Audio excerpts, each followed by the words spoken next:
est tout en sueur. Dans les hectares, il y a du bonheur, c'est le printemps. Alors, c'est sûr que le printemps, bonjour Brigitte, Bonjour. c'est beau, les températures normalement vont augmenter. Oui. Le problème du printemps, c'est qu'il y a souvent les pollens qui débarquent. Exactement. Et alors Brigitte, le chiffre fait froid dans le dos, 20 millions de Français souffrent d'allergies respiratoires. Alors le problème, c'est qu'on ne sait pas souvent assez bien diagnostiquer, donc les gens en souffrent et on n'arrive pas à les soigner. Qu'est-ce qu'il faut faire quand on souffre d'allergies ? Alors déjà, ce qu'il faut noter, c'est qu'il y a une véritable explosion de ces allergies respiratoires. Il y en a beaucoup plus que dans le passé. Et cette explosion, elle est due à plusieurs facteurs. D'abord, il y a la pollution atmosphérique qui est mise au banc des accusés par les experts, parce que la pollution atmosphérique va enflammer les bronches, ce qui va faciliter finalement la pénétration des pollens. Certaines particules, notamment les particules de diesel, vont se fixer sur certains pollens, notamment les pollens de bouleau, vont les rendre plus agressifs. Et puis on accuse aussi le réchauffement climatique, avec les températures plus élevées. Par exemple, certaines plantes allergisantes comme l'ambroisie vont se développer. Il y a aussi la politique des villes qui est mise en cause par les experts, parce que pour des raisons esthétiques, certaines municipalités vont planter certains arbres, comme des bouleaux, des cyprès, qui sont allergisants. Et du coup, effectivement, au printemps, vous avez tous ces symptômes qui apparaissent. Donc c'est le nez qui coule, exactement. ça gratouille. Le rhume des foins. C'est ça. Mais le problème, c'est que le rhume des foins non traité peut se transformer en asthme allergique. Effectivement, ces maladies ne sont pas assez bien diagnostiquées, bien traitées. Donc, comment faire ? Explication en images.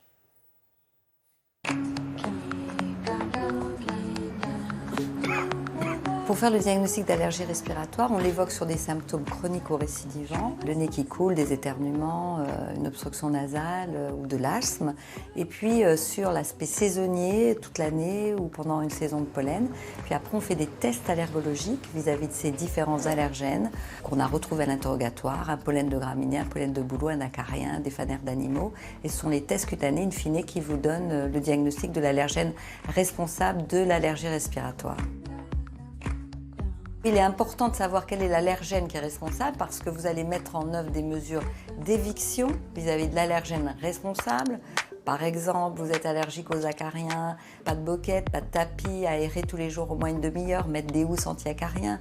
Vous êtes allergique au pollen, portez des lunettes de soleil pour éviter la conjonctivite, portez un chapeau à visière, là encore pour protéger ses yeux, laver ses cheveux pour diminuer les pollens qu'il y a dans les cheveux. Donc, c'est diminuer la densité de contact de l'allergène avec les yeux, avec le nez, avec les bronches.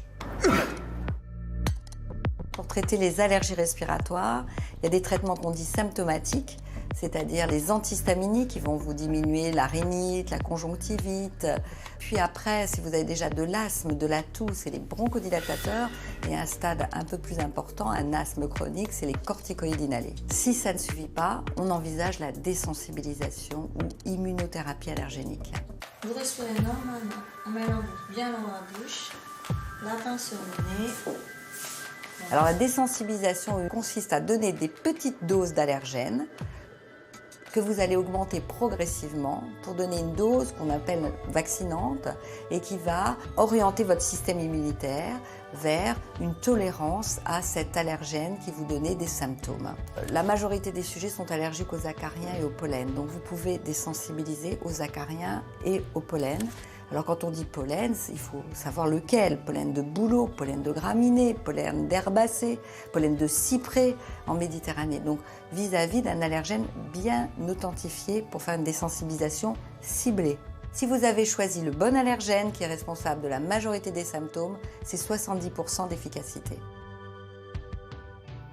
Donc Brigitte, dans un contexte de recrudescence de ces allergies, parallèlement, les allergologues s'inquiètent parce que on pourrait dérembourser les traitements de désensibilisation, c'est ça ? Exactement, les produits de désensibilisation, effectivement, ils s'inquiètent. Pourquoi ? Parce que c'est le traitement qui permet d'éviter le passage du rhume des foins, de la rhinite allergique à l'asthme.